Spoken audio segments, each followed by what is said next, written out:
जय मूलनिवासी साथियो, मी दत्ता शिवाजी गायकवाड, बहुजन मुक्ती पार्टी नवी मुंबई शहर अध्यक्ष। आमच्या बहुजन मुक्ती पार्टीचं राष्ट्रीय अधिवेशन, तिसरा राष्ट्रीय अधिवेशन मुंबई या ठिकाणी होत आहे। वेलकम हॉल, गवंडी, गौतम नगर, सिमेंट फॅक्टरीच्या पाठीमागे या ठिकाणी दुपारी 3 ते संध्याकाळी 10 वाजेपर्यंत हा राष्ट्रीय अधिवेशनाचा कार्यक्रम त्या ठिकाणी पार पडणार आहे।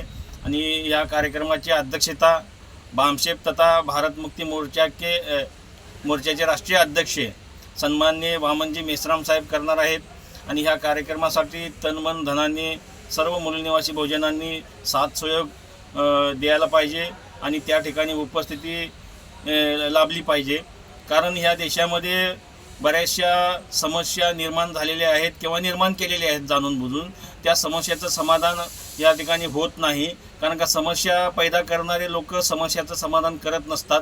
कारण ह्या देशामध्ये समता, स्वतंत्रता, बंधुता, न्यायावर आधारित समाज आणि राष्ट्राची निर्मिती करण्यासाठी भारतीय संविधानाच्या प्रिॲम्बलमध्ये जे डॉक्टर बाबासाहेब आंबेडकरांनी टाकलेलं असतानासुद्धा ह्या देशामध्ये संविधानाची अंमलबजावणी होत नाही।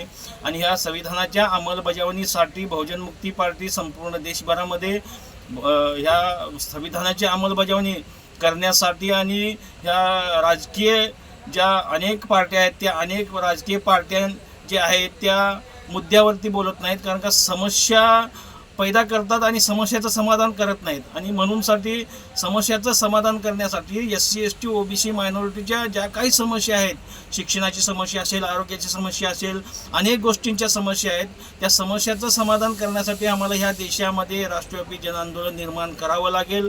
अनेक देशामध्ये राष्ट्रव्यापी जनआंदोलनाच्या माध्यमातून परिवर्तन घडत आहे, त्याच पद्धतीनं आम्हाला आमच्याही देशामध्ये परिवर्तन घडवण्यासाठी बहुजन मुक्ती पार्टीची निर्मिती झालेली आहे।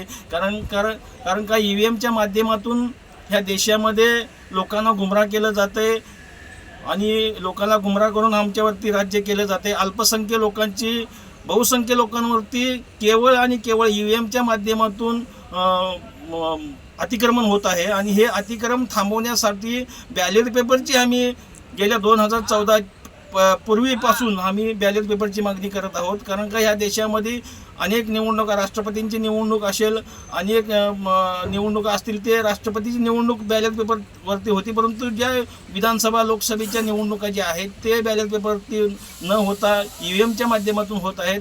आणि त्याही EVMच्या माध्यमातून होत आहेत आणि एका तासामध्ये 70,000 76,000 वोटची आकडेवारी वाढते। म्हणजे ह्याचा अर्थ कुठंतरी सुप्रीम कोर्टाने सुद्धा मान्य केलेलं आहे की 13 ऑक्टोबर 2013ला हे सुप्रीम कोर्टाने पण मान्य केलेलं की EVPAT लावा। आणि EVPATच्या माध्यमातून सुद्धा आम्हाला त्या EVPATवर सुद्धा आमचा विश्वास नाही, म्हणून आम्हाला बॅलेट पेपरच पाहिजे। आणि येणाऱ्या ज्या निवडणुका येत आहेत स्थानिक स्वराज्य संस्थांच्या, त्या निवडणुकासुद्धा आम्हाला बॅलेट पेपरवरती घेण्यात यावी, ह्यासाठी आम्ही राष्ट्रीय पहल करत आहोत। आणि त्यामुळं बहुजन मुक्ती पार्टीचं तिसरं अधिवेशन आम्ही मुंबई या ठिकाणी घेतोय आणि म्हणून या अधिवेशनाला साथ सहयोग द्यावे असं मी सर्व मूलनिवासी बहुजनांना अपील करतो आणि या ठिकाणी थांबतो। जय भीम, जय मूलनिवासी।